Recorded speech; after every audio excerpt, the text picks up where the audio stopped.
Hello and welcome to Ramanujan maths academy. तो आज आप इस वीडियो में एक्सरसाइज 7.1 के क्वेश्चन सॉल्व करने वाले हैं। क्लियर है? अगर आप एक्सरसाइज 7.1 का इंट्रोडक्शन नहीं देखे हो तो मेरे चैनल की जो प्लेलिस्ट है क्लास 12th मैथ्स वीडियो, उसमें जा करके आप पहले एक्सरसाइज 7.1 का इंट्रोडक्शन देख लीजिए, क्योंकि आज जो आप पढ़ने वाले हो ना उसमें हम लोग जो इंट्रोडक्शन में पढ़ चुके हैं एक्सरसाइज 7.1 के, उस इंट्रोडक्शन के कुछ कॉन्सेप्ट हम लोग यहाँ पे क्या करेंगे, यूज करेंगे क्वेश्चन को सॉल्व करते समय। तो हो सकता है कि आपको थोड़ी मोड़ी दिक्कत फेस करनी पड़े, प्रॉब्लम फेस करें आप। अगर आप एक्सरसाइज 7.1 का इंट्रोडक्शन देख लेंगे तो आपको ये जो क्वेश्चन मैं सॉल्व कर रहा हूँ ना बहुत आसानी से समझ में आएंगे। इजीली आप खुद भी करना शुरू कर दोगे बिना मेरे सॉल्व किए हुए। ठीक है? और वैसे तो मैं पूरी कोशिश करूँगा कि आपको, अगर आप इंट्रोडक्शन न भी देखे हैं एक्सरसाइज 7.1 का, तब भी आपको समझ में आए ना, क्योंकि मैं हर एक स्टेप को यहाँ पे बिल्कुल क्लियर करके एक एक चीज़ को समझाने वाला हूँ। ठीक है? एक एक स्टेप को मैंने अच्छे से बिल्कुल क्लियर करके ना समझाऊंगा, तो तब भी समझ में आएगा। बट मैं रिकमेंड करता हूँ कि आप पहले एक्सरसाइज 7.1 देख लो, ताकि आपके जो बेसिक चीज़ें हैं ना, बेसिक कॉन्सेप्ट जो है वो आपका इंटीग्रल्स के क्लियर हो जाए ना, ताकि आप क्वेश्चन सॉल्व करते समय कोई प्रॉब्लम नहीं आए। क्योंकि उसमें मैंने आपको अप्रोच सिखा रखी है कि कैसे आप किसी फंक्शन का इंटीग्रल्स निकालोगे, कैसे आप किसी फंक्शन का एंटी डेरिवेटिव निकालोगे। ठीक है? मैंने उसमें यह भी बता रखा है कि इंटीग्रल्स क्या होते हैं किसी फंक्शन के, एंटी डेरिवेटिव क्या होता है किसी फंक्शन का। क्लियर ये बात? हाँ। और अप्रोच भी मैंने सिखाया है कि किसी फंक्शन के आप इंटीग्रल्स कैसे फाइंड करेंगे। समझ में आई?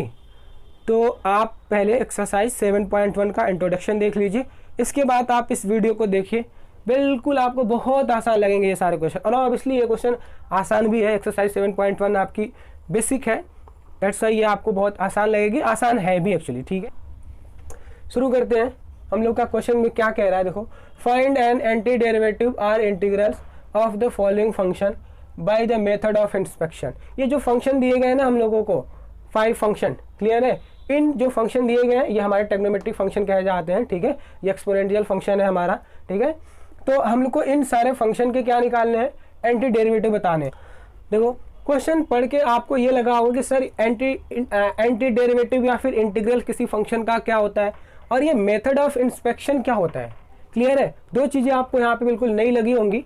तो पहले हम लोग डिस्कस कर लेते हैं कि किसी फंक्शन का एंटी डेरिवेटिव या फिर इंटीग्रल्स क्या होता है ना, और इसके बाद हम लोग समझेंगे कि मेथड ऑफ इंस्पेक्शन क्या होता है। क्लियर है? चलो देखो, तो एंटी डेरिवेटिव किसी फंक्शन का या फिर इंटीग्रल्स क्या होता है। चलो मान लेते हैं कि हमारे पास एक फंक्शन दिया गया है, वो क्या है, 5x है। क्लियर है? अब हम 5x को क्या कर रहे हैं, डिफ्रेंशिएट कर रहे हैं, दैट मीन्स dy/dx निकाल रहे हैं 5x का। तो आप जब इसका dy/dx निकालोगे तो कोई दूसरा फंक्शन मिलेगा हमको। तो मान लेते हैं जो हमको इसको dy/dx करने पे, इसका डिफरेंशिएशन निकालने पे जो फंक्शन मिला वो हमारा क्या है, fx है। क्लियर है?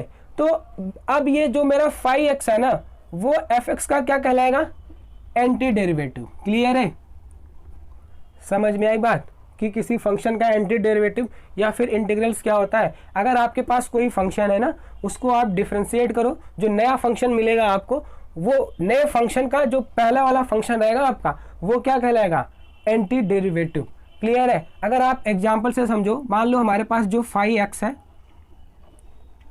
वो क्या दिया गया है, x⁴/4। क्लियर है? और हमको एक दूसरा फंक्शन दिया गया है fx, जो क्या दिया गया, x⁵। क्लियर है? तो मैं कह रहा हूं कि जो 5x है ना, वो fx का एंटी डेरिवेटिव है। क्लियर है? ये जो 5x है ये fx का क्या है, एंटी डेरिवेटिव है। तो अगर ये एंटी डेरिवेटिव है तो इसके अकॉर्डिंग हम जब 5x का dy/dx निकालेंगे तो हमको fx मिलना चाहिए, तभी नहीं हमारा क्या होगा, एंटी डेरिवेटिव होगा। क्योंकि हम लोग यहाँ पे पढ़े हैं कि अगर 5x fx का एंटी डेरिवेटिव है तो 5x को जब हम dy/dx करेंगे तो हमको ये 5x fx दे देता है। क्लियर है? तो चलो देखो, हम जब 5x का dy/dx निकालते हैं तो देखो हमको क्या fx मिलता है। अगर मिलेगा तो हम बोल देंगे यस, हमारा 5x का एंटी डेरिवेटिव है fx का। डिफ्रेंशिएट करो, आप क्या पाओगे, 4x⁴/4। 4 से 4 कैंसिल हो गया, हमारा क्या मिला, x⁵। दैट मीन्स आपको क्या मिल गया, fx। यस, हमारा जो fx है जो हमारा फाई एक्स है वो एफ एक्स का क्या है, एंटी डेरिवेटिव है, क्योंकि फाई एक्स का डी बाई डी एक्स निकाले तो हमको क्या मिल गया, एफ एक्स मिल गया। अच्छा देखो ये बात समझ में आई। अब इसको लिखते कैसे हैं, लिखने का तरीका सीखो। इसको हम लोग लिखते हैं एफ एक्स इंटीग्रेशन ऑफ, इसको ये इंटीग्रेशन की साइन है, ठीक है, तो इसको बोलेंगे हम लोग integration of F x D x is equal to x to the power 4/4 plus C. Clear है। और इसको रीड कैसे करते हैं, integration of F x D x. Clear है, मतलब फंक्शन एफ एक्स का हम लोग क्या निकाल रहे हैं, इंटीग्रेशन निकाल रहे हैं, इसको इंटीग्रेट कर रहे हैं। और ये जो हमको इंटीग्रेट करने पे जो आया है वो क्या कहलाएगा, इंटीग्रल या फिर एंटी डेरिवेटिव। और ये सर सी कहाँ से आ गया, ये जो सी है ना, आप किसी फंक्शन को इंटीग्रेट करने के बाद जो भी आप इंटीग्रल पाओगे उसमें आप सी ऐड कर दोगे, ठीक है। सी को हम लोग बोलते हैं कांस्टेंट ऑफ इंटीग्रेशन। क्लियर, ये बात समझ में आई, किसी फंक्शन का एंटी डेरिवेटिव या फिर इंटीग्रल्स क्या होता है। क्लियर है। अच्छा चलो इतनी बात आप समझ गए हो। अब हम समझ लेते हैं मेथड ऑफ इंस्पेक्शन क्या होता है। देखो मेथड ऑफ इंस्पेक्शन जो होता है ना, आपको इमेजिन करना पड़ता है, आपको सोचना पड़ता है, दैट मीन्स आपको सर्च करना पड़ता है कि जो हमारा ये फंक्शन दिया गया है ना, जैसे ये हमारा क्या दिया गया यहाँ पे sin 2x दिया गया ना, कहा गया sin 2x का आप एंटी डेरिवेटिव बताओ। तो आपको सर्च करना पड़ता है, इमेजिन करना पड़ता है, ठीक है, सोचना पड़ता है कि कौन से फंक्शन को हम डिफ्रेंशिएट करेंगे तो कहीं ना कहीं हमारा sin 2x मिलेगा उसमें। क्योंकि देखो एंटी डेरिवेटिव क्या होता है किसी फंक्शन का, जब हम किसी फंक्शन को डिफरेंशिएट करते हैं तो जो नया वाला फंक्शन आ जाता है, हमारा सपोज दैट एफ एक्स आ गया, तो जो मेरा पहला फंक्शन है ना ये फाई एक्स, वो क्या आ जाता है, एंटी डेरिवेटिव कहा जाता है ना। तो हम अब इमेजिन करेंगे कि हम कौन से फंक्शन ले ऐसा जिसको डिफरेंशिएट करें तो हमको क्या मिले, sin 2x मिले। क्लियर है बात, समझ में आई। तो आपको इमेजिन करना पड़ता है कि किस फंक्शन को हम लोग डिफरेंशिएट करेंगे ताकि हमको sin 2x मिले। क्लियर। और जो फंक्शन हमारा डिफरेंशिएट करने के बाद sin 2x देगा वही हमारा एंटी डेरिवेटिव कहलाता है। यहाँ से ये क्लियर है हमको, है ना। तो आप जरा इमेजिन करो कौन से फंक्शन लोगे जिसमें आपको एटलीस्ट sin 2x मिलेगा, बाकी अगर साइन वगैरह कुछ आएगी, मतलब सपोज अगर यहाँ पे माइनस आएगा तो वो सब हम एडजस्ट कर लेंगे, अरेंज कर लेंगे, ठीक है। हो सकता है इसके साथ ×2 भी आ जाए, ठीक है, तो वो सब हम एडजस्ट कर लेंगे। बट sin 2x हमारा उसमें कॉमन होना चाहिए, जो भी फंक्शन आप सर्च करोगे उसको डिफ्रेंशिएट करेंगे तो sin 2x हमारा कॉमन आना चाहिए। तो देखो ऐसा फंक्शन कौन सा हो सकता है हमारा, cos 2x ना। cos 2x को जब आप डिफ्रेंशिएट करोगे तो क्या पाओगे, -2 sin 2x, है ना। जब आप cos 2x को डिफ्रेंशिएट करोगे तो क्या पाओगे, -2 sin 2x। दैट मीन देखो हमारा sin 2x मिल गया इसमें, ना, ठीक है। तो ऐसे ही आप इमेजिन करोगे, ठीक है, सर्च करोगे वो फंक्शन जिसको डिफरेंशिएट करने के बाद हमको क्या मिले, sin 2x मिले, या फिर जो भी जिस भी फंक्शन का हमको क्या नाम से एंटी डेरिवेटिव निकालना होगा उस फंक्शन के बारे में हमको सोचना पड़ेगा कि ये किस फंक्शन का, मतलब इसका कौन सा फंक्शन एंटी डेरिवेटिव हो सकता है जिसको हम डिफरेंशिएट करेंगे तो ये वाला फंक्शन हमारा मिल जाएगा, ठीक है। जैसे यहाँ पे हमारा फंक्शन दिया गया था sin 2x, तो हम दिमाग दौड़ाएं तो हमको पता चला कि नहीं, cos 2x को अगर हम डिफरेंशिएट करेंगे तो उसमें हमारा sin 2x मिलता है, ठीक है। तो अब बाकी चीज़ें जो बच गई ना, हमारा ये -2x, हमको तो सिर्फ sin 2x चाहिए ना, -2x मिलेगा तो -2x को इधर ट्रांसफर कर लेंगे, हमारा सिर्फ इधर sin 2x रह जाएगा। क्लियर है, बात समझ में आई। मेथड ऑफ इंस्पेक्शन क्या होता है, एंटी डेरिवेटिव क्या होता है। अच्छा चलो अगर ये क्लियर है तो क्वेश्चन कर लेते हैं फिर। देखिए जो फर्स्ट फंक्शन दिया गया हम लोग को sin 2x का एंटी डेरिवेटिव बताना है हमको, sin 2x, ठीक है। तो आप जरा इमेजिन करो, सोचो कौन सा फंक्शन हो सकता है जिसको हम लोग डिफरेंशिएट, क्या होता है इंटीग्रल, और हमारा इंटीग्रल या फिर एंटी डेरिवेटिव, किसी फंक्शन को अगर मैं d/dx निकालूं, ठीक है, और वो फंक्शन हमारा सपोज दैट f(x) दे देता है, तो ये वाला फंक्शन हमारा फाई एक्स, f(x) का क्या कहलाएगा, एंटी डेरिवेटिव। तो यहाँ पे हमको f(x) दे दिया गया है, sin 2x आपको फाई एक्स बताना है। तो आप इमेजिन करो, सोचो वो फंक्शन कौन सा हो सकता है जिसको हम डिफरेंशिएट करें तो हमको क्या मिले, f(x) मिल जाए, दैट मीन्स sin 2x मिल जाए। ऐसा कौन सा फंक्शन हो सकता है, cos 2x हो सकता है ना। तो d/dx of cos 2x, cos 2x का d/dx निकालो, क्या मिलेगा आपको, -2 sin 2x, है ना। ये बात समझ में आ रही है। अच्छा तो देखो आपको d/dx ऑफ cos 2x क्या मिल गया आपको, -2 sin 2x ना। अब क्या करेंगे, लेकिन हमको तो सर फंक्शन सिर्फ sin 2x दिया गया है, यहाँ पे तो -2 sin 2x आ गया। हम क्या करेंगे, इसको अरेंज कर लेंगे। क्लियर है, ये हमारा sin 2x इधर मल्टीप्लाई में इधर जाएगा तो डिवाइड हो जाएगा, तो क्या हो जाएगा हमारा -1/2 dx dy/dx cos 2x equal to sin 2x ना। इसको हम लोग ऐसे लिख सकते हैं। अब देखो इसको अरेंज कर लो, क्या करेंगे हम लोग, sin 2x को -1/2 को अंदर कर लेते हैं, dy/dx of -1/2 cos 2x equal to sin 2x। अब देखो हमको ये बात क्लियर हो गया। अब हमको sin 2x का एंटी डेरिवेटिव या फिर इंटीग्रल्स क्या मिल गया हमको, -1/2 cos 2x है ना, क्योंकि हम जब -1/2 cos 2x को डिफ्रेंशिएट करेंगे ना, उसका d/dx निकालेंगे तो हमको क्या मिलेगा, sin 2x। और हमारा एंटी डेरिवेटिव क्या होता है, यही होता है, ये 5x हमारा क्या है, एंटी डेरिवेटिव fx का। क्यों, क्योंकि हम जब 5x का d/dx निकालते हैं fx दे रहा है हमारा ये। क्लियर ये बात। तो इस डेफिनेशन के अकॉर्डिंग हमारा -1/2 cos 2x क्या हो गया, एंटी डेरिवेटिव हो गया sin 2x का। अब इसको लिखेंगे कैसे हम लोग, जैसे इसको लिख रहे थे, integration of fx dx equal to 5x plus c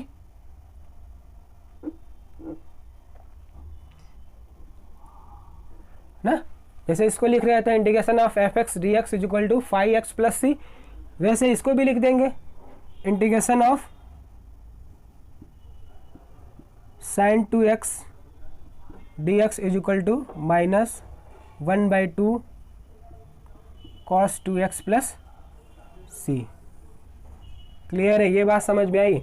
मतलब कि हमको sin 2x का इंटीग्रल क्या मिल गया, -1/2 cos 2x प्लस c। इस फंक्शन sin 2x का एंटी डेरिवेटिव या फिर इंटीग्रल्स हमको क्या मिला, -1/2 cos 2x plus c। Clear ये बात। अच्छा, अब इसको मेंशन कर लो यहाँ पे, Therefore anti derivative of sin 2x is -1/2 cos 2x plus c। तो हमको sin 2x का एंटी डेरिवेटिव या फिर इंटीग्रल्स हमको क्या मिल गया, -1/2 cos 2x plus c। Clear ये बात समझ में आई, नोट कीजिए। देखिए नेक्स्ट फंक्शन हम लोग को दिया गया है cos 3x। तो आप इमेजिन करो cos 3x का एंटी डेरिवेटिव क्या हो सकता है, मतलब किस फंक्शन को आप डिफ्रेंशिएट करोगे तो आपको cos 3x तो एटलीस्ट मिलना ही चाहिए। बाकी और कुछ आएगा तो हम उसको अरेंज कर लेंगे, एडजस्ट कर लेंगे, ठीक है, बट आपको cos 3x तो उसमें आना ही चाहिए उसको डिफ्रेंशिएट करने के बाद। ऐसा फंक्शन कौन सा हो सकता है हमारा, sin 3x ना, sin 3x ही हो सकता है, क्योंकि sin 3x को डिफ्रेंशिएट करोगे तो क्या पाओगे आप, 3 × cos 3x ना। अच्छा चलो, ऐसे ही आपको इमेजिन करना पड़ेगा, सोचना पड़ेगा कि ऐसा कौन सा फंक्शन है वो, ठीक है। We know that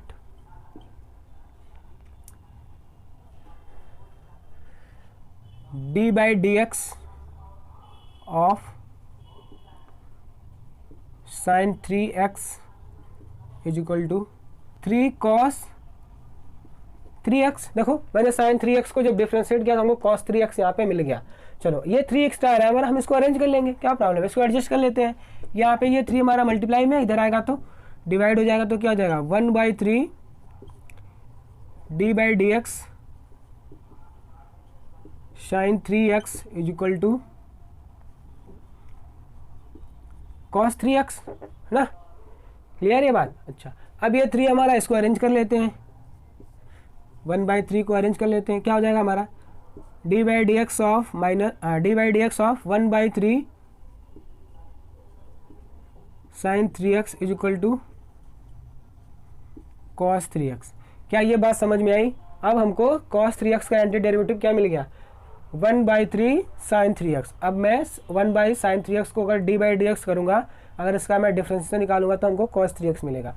that means कि cos 3x का एंटी डेरिवेटिव हमको क्या मिल गया, 1/3 sin 3x है ना। जैसे यहाँ पे हमारा fx का एंटी डेरिवेटिव क्या था, 5x था हमारा ना,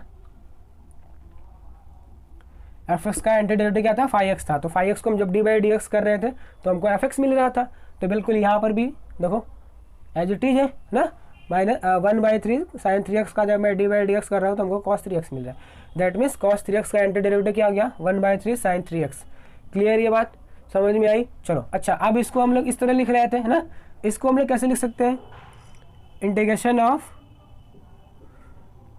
cos 3x dx is equal to 1/3 sine 3x plus C. Clear है। 1 cos 3x का इंटीग्रल या फिर cos 3x का एंटी डेरिवेटिव आपको क्या मिला 1/3 साइन 3x प्लस सी, जहाँ पे सी क्या है हमारा कांस्टेंट ऑफ इंटीग्रेशन। ठीक है, किसी भी फंक्शन को इंटीग्रेट करने के बाद जो रिजल्ट आएगा उसमें प्लस सी ऐड कर देते हैं हम लोग, सिंपल सा। ठीक है, तो सी हमारा जहाँ पे इंटीग्रेशन ऑफ कांस्टेंट है। ठीक है, therefore anti derivative of cos 3x is 1/3 sine 3x plus C. cos 3x का एंटी डेरिवेटिव या फिर इंटीग्रल हमको क्या मिला 1/3 साइन 3x प्लस सी। क्लियर ये बात समझ में आई, नोट कीजिए। देखिए नेक्स्ट फंक्शन हम लोग का है e⁻²x ना, e⁻²x का एंटी डेरिवेटिव या फिर इंटीग्रल्स बताना है। तो आप इमेजिन कीजिए, सोचिए ऐसा कौन सा फंक्शन होगा जिसको हम अगर डिफ्रेंशिएट करेंगे, जिसका d/dx निकालेंगे तो आपको मिलेगा e⁻x, एटलीस्ट e⁻²x तो मिलना ही चाहिए आपको। ठीक है, उसके साथ अगर कुछ मल्टीप्लाई में डिवाइड में अगर कोई कांस्टेंट आ रहा है, कोई नंबर आ रहा है, तो उसको हम लोग क्या करेंगे एडजस्ट कर लेंगे। सोचिए क्या हो सकता है वो e⁻²x। अच्छा चलो, we know that d/dx of e⁻²x, इसको आप जब डिफ्रेंशिएट करोगे तो क्या पाओगे 2 इंटू e⁻²x ना। तो ये मेरा 2 आ गया इसके साथ, बट हाँ e⁻²x हमको चाहिए था डिफ्रेंशिएट करने के बाद, ये मेरा मिल गया। क्या करेंगे, इस 2 को एडजस्ट कर लेते हैं, यहाँ पे मल्टीप्लाई में इधर आएगा तो डिवाइड हो जाएगा। e⁻²x is equal to e⁻²x। Clear है। अब इसको अरेंज कर लेते हैं, ये 2 इधर मल्टीप्लाई था, इधर डिवाइड हो गया। अब इस 1/2 को अरेंज कर लेते हैं, d/dx of 1/2 e⁻²x is equal to e⁻²x। देखो अब हमको मिल गया e⁻²x का एंटी डेरिवेटिव क्या होगा 1/2 e⁻²x, क्योंकि 1/2 e⁻²x का जब आप d/dx निकाल रहे हो तो क्या दे रहा है ये आपको e⁻²x। यहाँ पे भी देखो जब आप 5x का d/dx निकाल रहे हो तो आपको क्या दे रहा था fx। तब हम कहते थे कि जो ये 5x है वो fx का क्या है एंटी डेरिवेटिव है। तो यहाँ पर भी हमारा जो होगा ये 1/2 e⁻²x वो एंटी डेरिवेटिव कहेगा किसका e⁻²x का। क्लियर है। अच्छा अब इसको हम लोग इस तरह से लिख रहे थे, तो इसको भी हम लोग इस तरह से लिख लें, integration of e⁻²x d/dx is equal to 1/2 e⁻²x plus c। Clear है।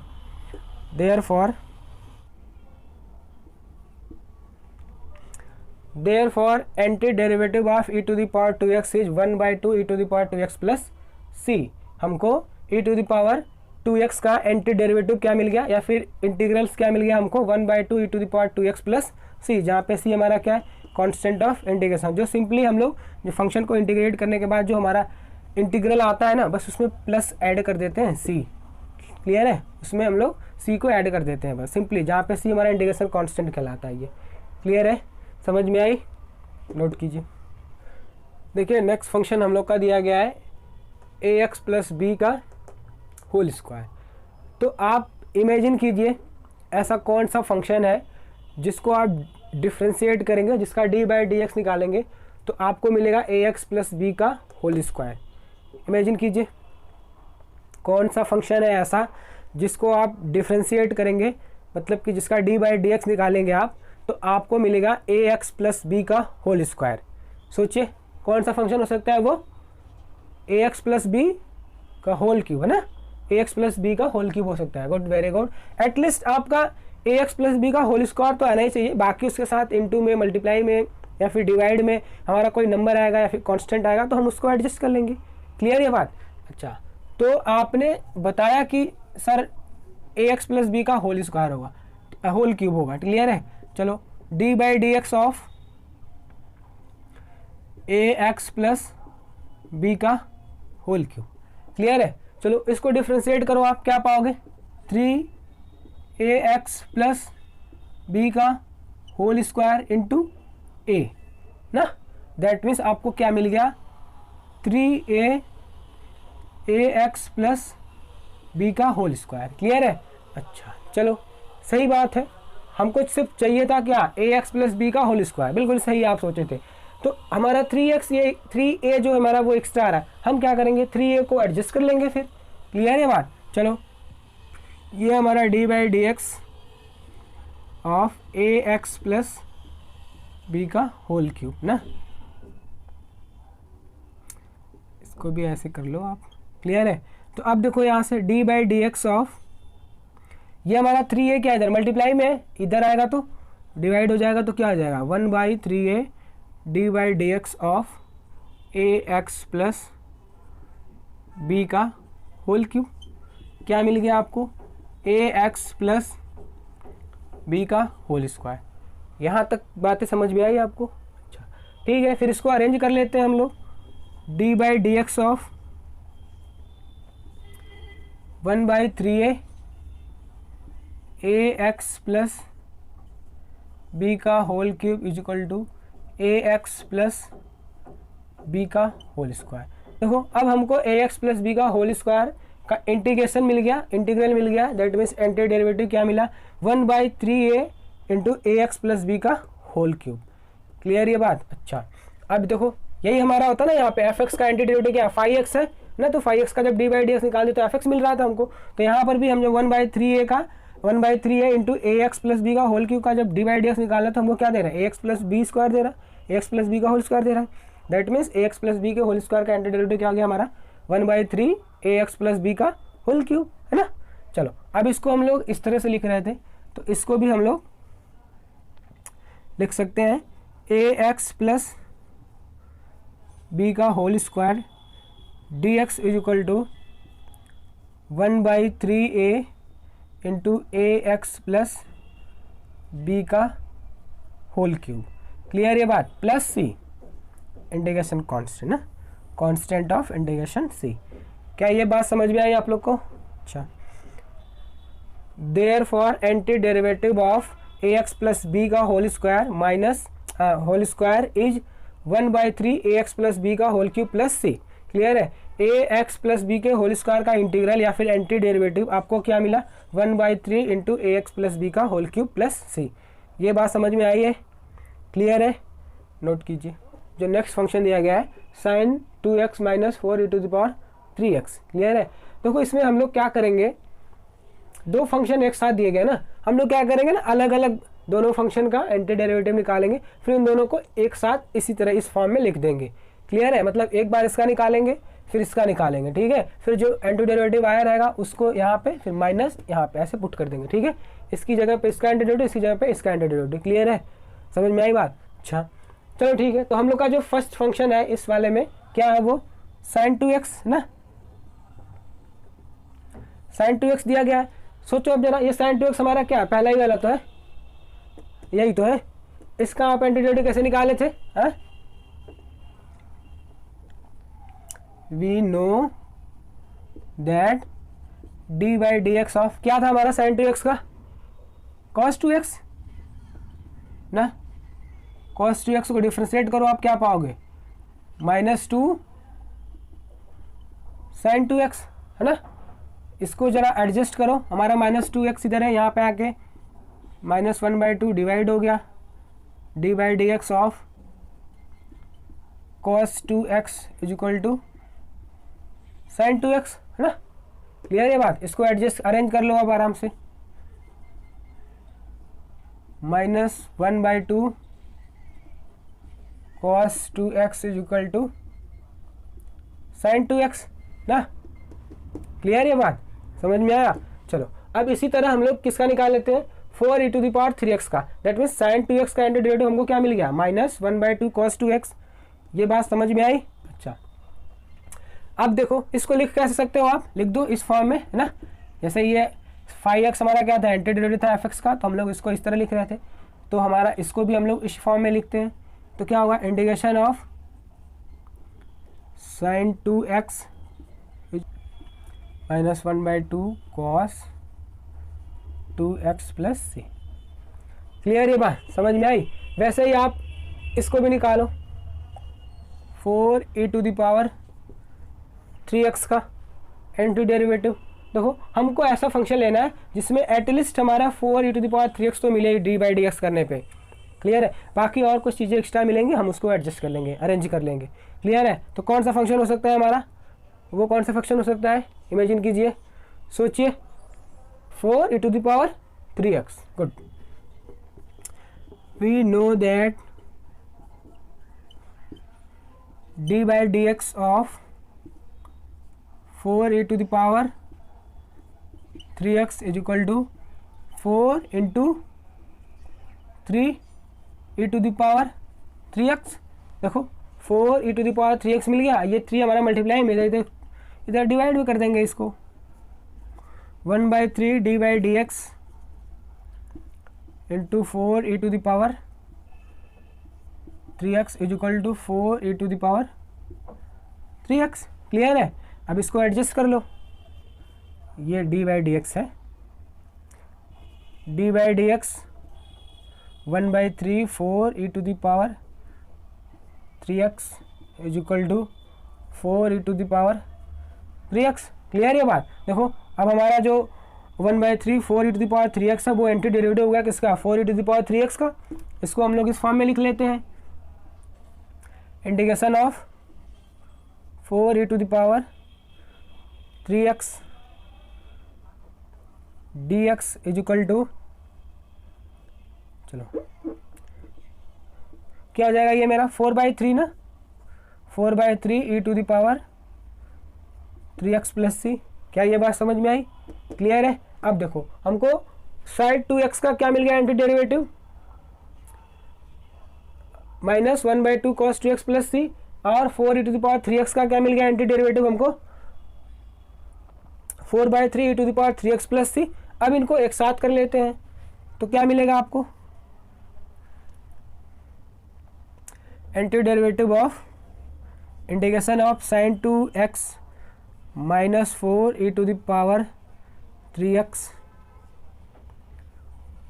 dx इज इक्वल टू, इन दोनों को अब साथ कर लेते हैं ना, क्या मिलेगा आपको, माइनस 1/2 माइनस है ना, तो ये भी हमारा क्या होगा, माइनस होगा। क्लियर है, यहाँ पर ये माइनस है ना, तो यहाँ पे ये माइनस होगा। ठीक है, ये प्लस नहीं माइनस होगा। क्लियर है, ये बात समझ में आई।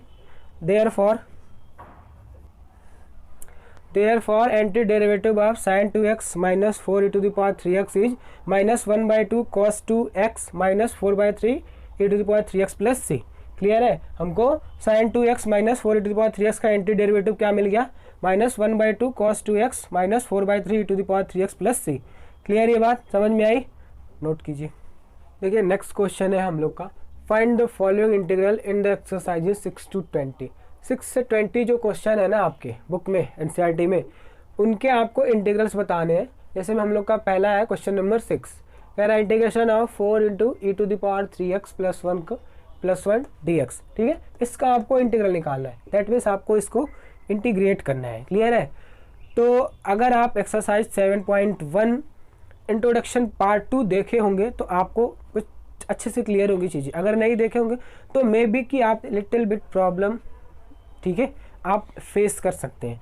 तो ऐसे में अगर आप एक्सरसाइज 7.1 पार्ट 2 देख लेंगे तो आपको ये चीज़ें समझ में अच्छे से आएंगी, अन्यथा हम तो कोशिश करेंगे कि आप न देखे हो तब भी आपको ये समझ में आए। क्लियर ये बात है, चलो, क्योंकि मैं एक एक स्टेप को बिल्कुल एलेबोरेट करके अच्छे से समझाऊंगा ताकि आपको कोई डाउट न रहे, बिल्कुल हर एक स्टेप आपको क्रिस्टल क्लियर हो जाए ना।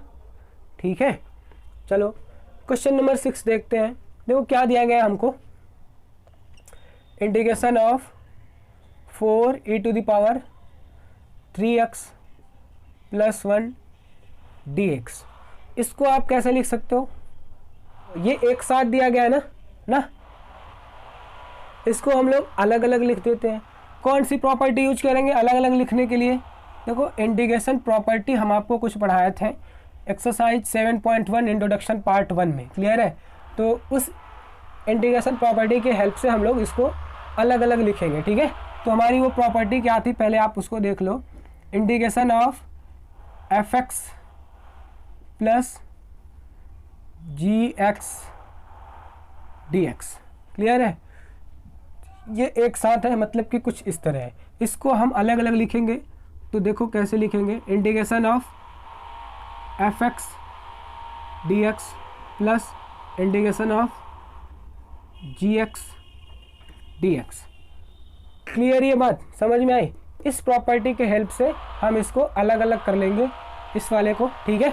चलो देखो फिर अलग अलग करेंगे तो क्या मिलेगा आपको। Integration of 4e⁻³ 3x dx plus integration of dx। क्या ये बात समझ में आई? कुछ नहीं किया मैंने, इंटीग्रेशन प्रॉपर्टी है जो दिख रही है आपको, इसी की हेल्प से मैंने क्या किया, इसको अलग अलग लिख लिया। यहाँ तक समझ में आया? अच्छा, अब देखो हम क्या करेंगे।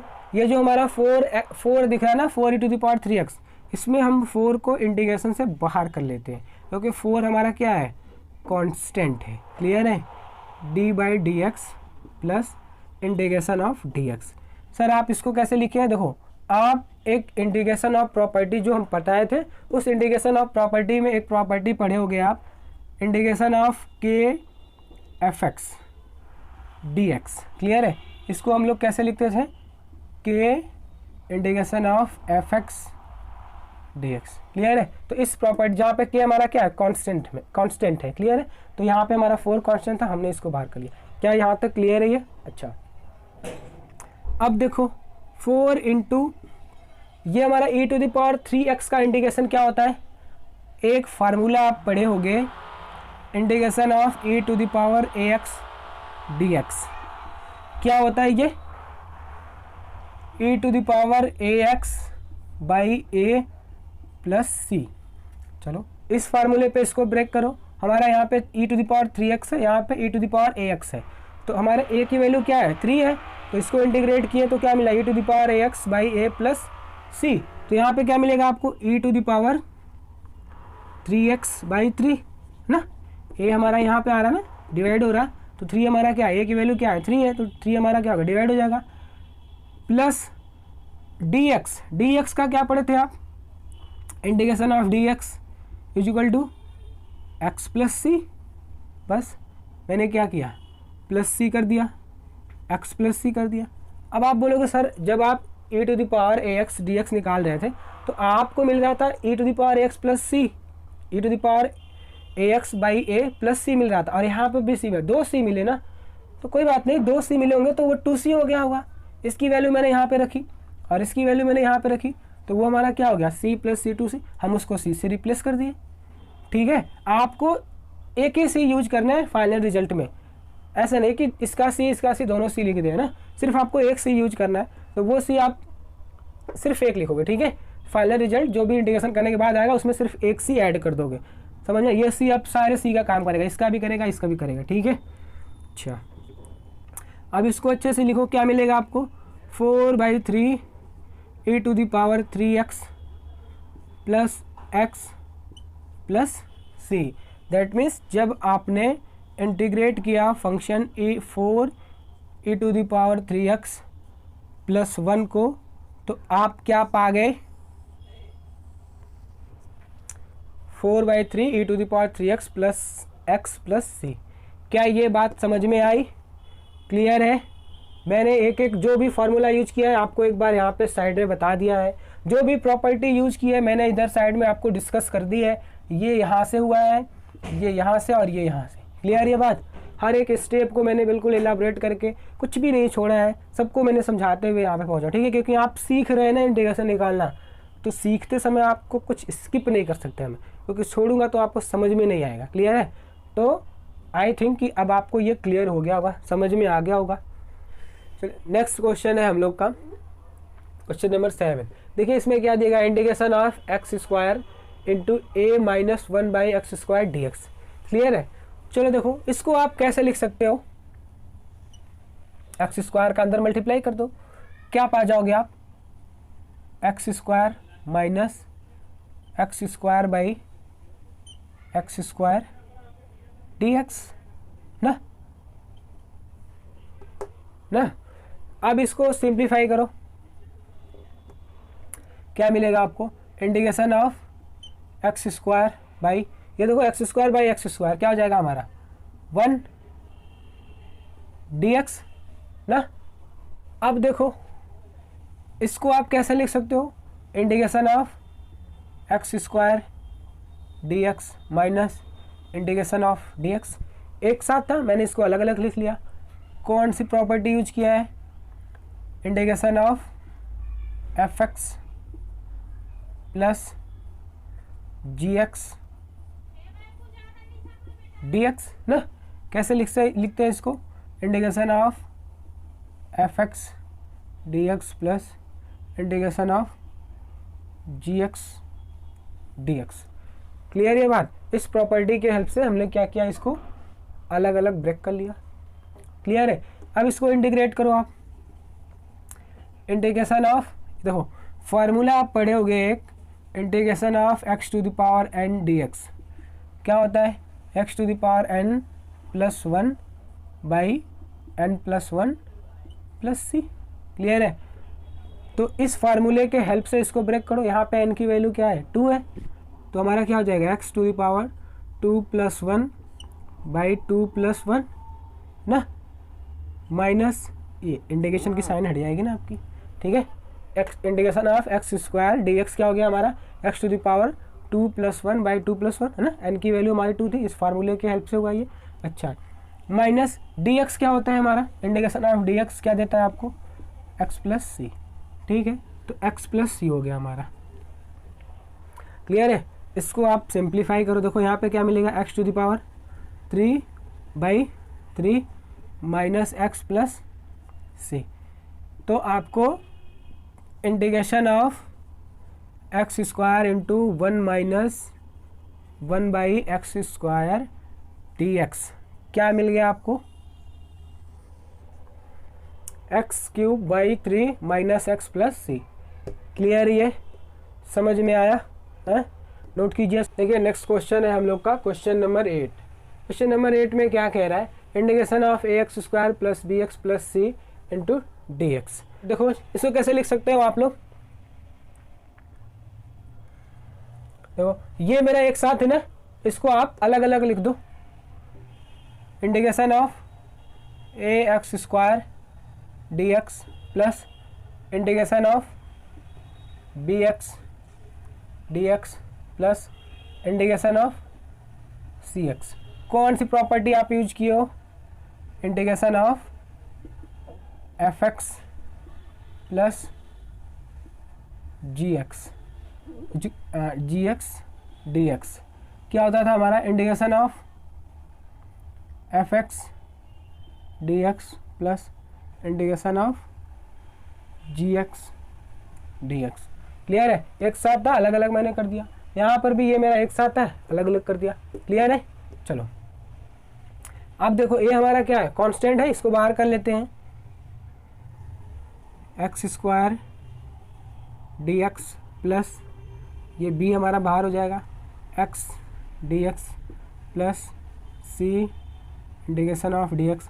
कौन सी प्रॉपर्टी आप यूज किए हैं, integration of k f x D x क्या होता था, ये मेरा के बाहर आ जाता था इंटीग्रेशन के, तो क्या आ जाता था integration of F x D x. ठीक है, इसी प्रॉपर्टी जहाँ पे के हमारा क्या कांस्टेंट है, तो यहाँ बी हमारा क्या कांस्टेंट है, मैंने ए को बाहर किया, बी को सी को। ठीक है, ये बात समझ में आई। अच्छा अब देखो ए इंटू फार्मूला आप पढ़े हो,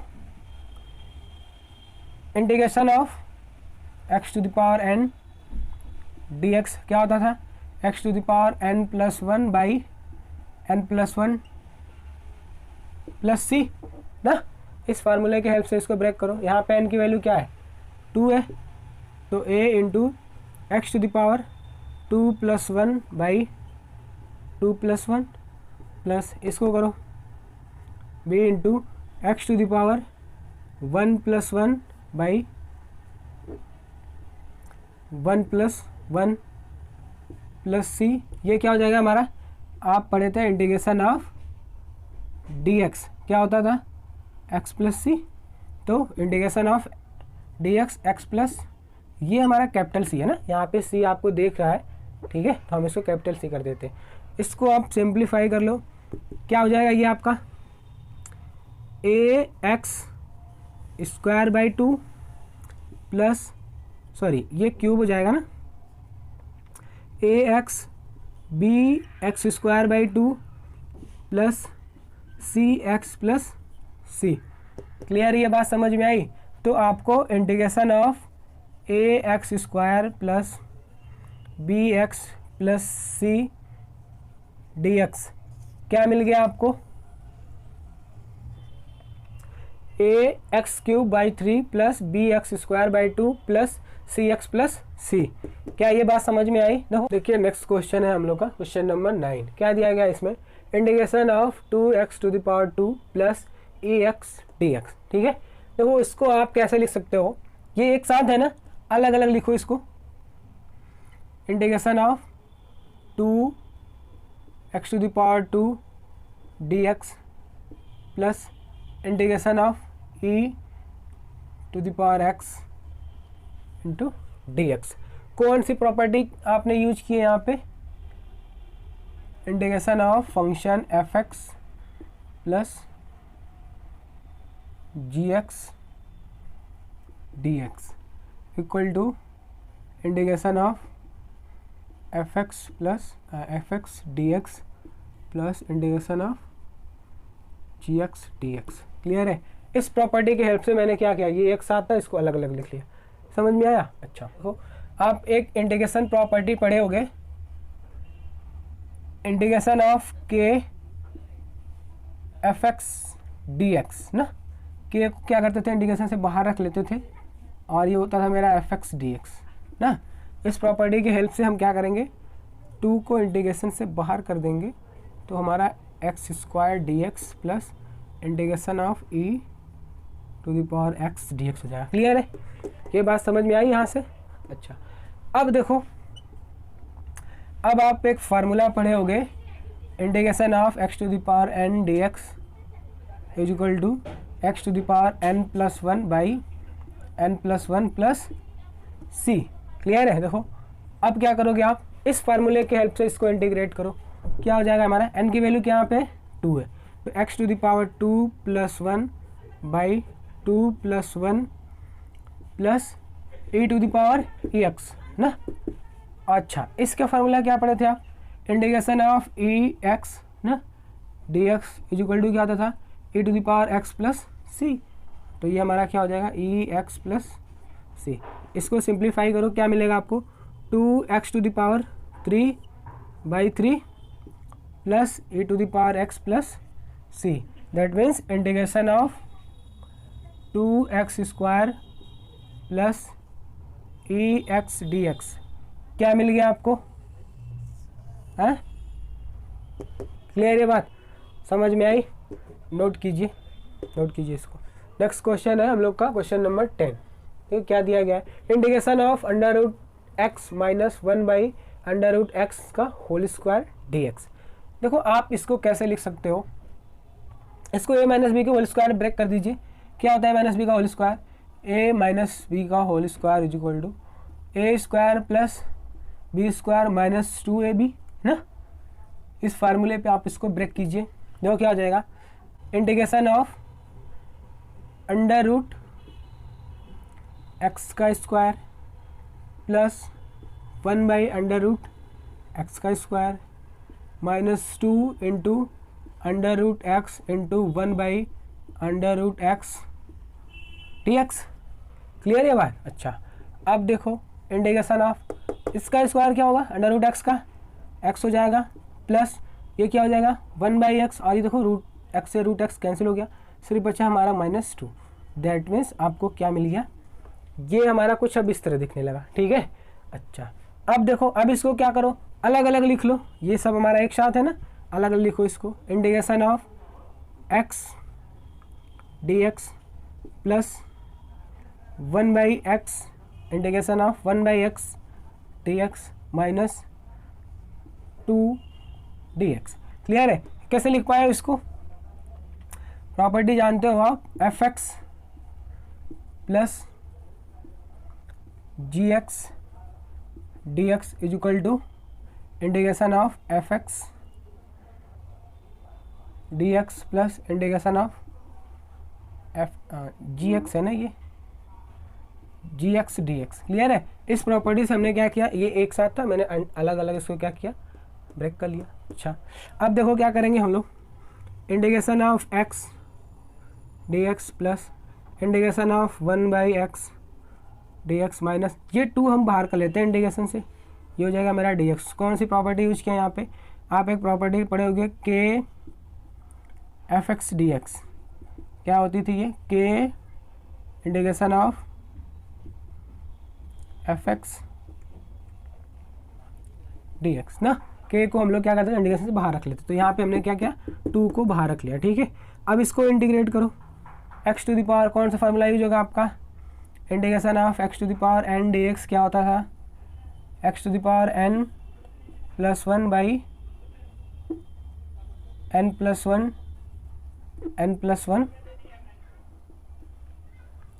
प्लस सी ना। तो इसी फार्मूले की हेल्प से देखो, x की पावर हमारी कितनी है, 1 है, तो क्या हो जाएगा, n की वैल्यू कितनी 1 है, तो 1 प्लस 1 बाई 1 प्लस 1 ना, plus 1 by x D x, क्या होता था हम लोग का, integration of 1 by x D x, क्या मिलता था आपको, log mod of x plus C. Clear है? तो क्या मिल जाएगा आपको, लॉग मॉड ऑफ एक्स, और ये हमारा क्या है, -2 डी एक्स, क्या होता था हमारा, integration of d x is equal to x plus सी, तो ये क्या हो जाएगा हमारा एक्स प्लस सी। क्या ये बात समझ में आई? अब इसको सिंप्लीफाई करो, क्या मिलेगा आपको, x square by 2 plus log of mod x -2x plus c. That means जब आपने function under root x minus 1/√x का होल स्क्वायर का dx को इंटीग्रेट किया, तो आपको क्या मिला, x square by 2 plus log mod of x -2x plus C. Clear है? ये बात समझ में आई है? हाँ, चलो देखो नेक्स्ट क्वेश्चन है हम लोग का, क्वेश्चन नंबर 11। क्या दिया गया है इसमें, integration of x³ plus 5x square minus 4/x square dx। देखो इसको आप क्या कर सकते हो, देखो ये पूरे क्या है, पूरे के डिवाइड है ना एक्स स्क्वायर, हम क्या करेंगे इसको इंडिविजुअल अलग अलग लिख लेते हैं। जैसे देखो कभी आप ऐसे होता था ना, a plus b plus c by d रहता था ना, आप इसको कैसे लिखते थे, a by d plus b by d plus c by d, है ना। इसी कॉन्सेप्ट की यूज करते हुए हम लोग क्या करेंगे, इसको लिखेंगे। देखो तो क्या मिलेगा आपको, x to the power 3 by x square plus 5x square by x square minus 4/x square dx। Clear? ये बात समझ में आई? हाँ, अब इसको सिंप्लीफाई करो, ये एक साथ था, ये जो एक्स स्क्वायर मेरा पूरे के डिवाइड था, हमने क्या किया, इसको अलग अलग कर लिया, लिख सकते हैं बिल्कुल, है ना, इस तरह से। जैसे ये पूरे के डिवाइड नहीं रहता था तो हम लोग इसको अलग अलग लिख लेते थे, तो इसी के हेल्प से हम लोग इसको लिख लिए हैं। ठीक है, अब देखो x³ बाई एक्स स्क्वायर क्या मिलेगा आपको, x plus 5x square by x square, क्या मिला आपको, सिर्फ 5 माइनस यहाँ क्या मिलेगा आपको, 4x to the power -2। It's clear? You got it? ये समझ में आया? हाँ, कुछ नहीं किया है मैंने, सिर्फ इस वाले स्टेप को सिंप्लीफाई कर दिया है ना। देखो यहाँ पे x टू द पावर 3 था और यहाँ पे x टू द पावर 2 था, तो एक पावर एक्स्ट्रा है ना, तो एक x बच गया हमारा यहाँ पे ये एक्स स्क्वायर कैंसिल हो गया, यहाँ पे हमारा एक्स स्क्वायर नीचे था, ऊपर गया तो एक्स टू द पावर -2 हो गया। क्लियर ये बात? अच्छा ठीक है, अब देखो, अब इसको हम लोग क्या करते हैं, ये पूरा एक साथ है ना, x plus 5 minus 4x to the power -2 dx, ये एक साथ है ना, हम इसको क्या करेंगे, अलग अलग लिख लेंगे। लिखिए इसको अलग अलग, कैसे लिखेंगे, integration of x dx plus integration of 5x dx minus integration of 4x⁻² dx। Clear ये बात? किस प्रॉपर्टी के हेल्प से आप ऐसा कर पा रहे हैं? Integration of fx plus gx dx is equal to integration of fx dx plus integration of gx dx। Clear ये बात? इस प्रॉपर्टी के हेल्प से हमने इसको अलग अलग ब्रेक कर दिया। ये मेरा एक साथ था, इसको मैंने अलग अलग लिख लिया। अब देखो, अब क्या करेंगे? Integration of x dx plus 5 into, तो कौन सी प्रॉपर्टी हम क्या करें? 5 को इंटीग्रेशन से बाहर लिख रहे हैं। कौन सी प्रॉपर्टी है हमारी? ये integration of k fx dx ना। अब ये k हमारा क्या हो गया? बाहर हो गया, तो क्या हो गया हमारा? ये fx dx। ठीक है, आप चाहो तो क्वेश्चन में ये मेंशन करना बहुत ज़रूरी नहीं है, बट आप चूँकि भी सीख रहे हो ना इंटीग्रेशन निकालना, तो भी मेंशन कर दे रहे हैं हम। ठीक है, चलो अच्छा, क्या बचेगा सिर्फ आपका यहाँ पे? dx -4 integration x⁻² dx। ये बात समझ में आई? अच्छा, अब देखो, आप फार्मूला पढ़े होगे इंटीग्रेशन ऑफ x⁻n dx। क्या होता था? x⁻n+1/n+1 + c ना। इसके हेल्प से हम क्या करेंगे? इसको देखो, इस फार्मूले की हेल्प से इसको इंटीग्रेट कीजिए। क्या मिलेगा हमारा? यहाँ पे n की वैल्यू क्या है? 1 है, तो क्या हो जाएगा? x⁻n+1 नीचे 1 + 1 + 5। ये देखो dx क्या होता था हमारा? Integration of dx x + c। तो मतलब कि यहाँ पे क्या आ जाएगा हमारा? x -4 x⁻²। n की वैल्यू क्या है हमारी? -2 है, तो n+1 होता था, तो ये क्या है? -2 + 1/-2 + 1, और ये हमारा प्लस c। ये बात समझ में आई? हाँ, क्लियर ये? अच्छा, अब देखो, ये क्या हो जाएगा हमारा?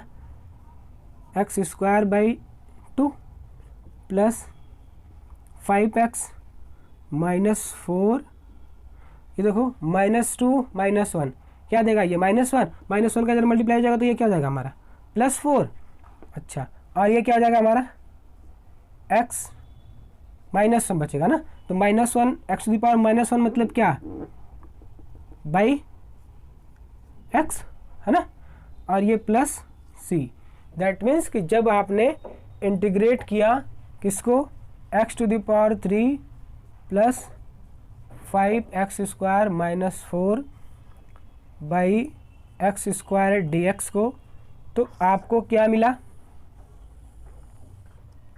x²/2 + 5x + 4/x + c मिला। क्लियर ये बात? समझ में आई? हाँ, क्लियर ये?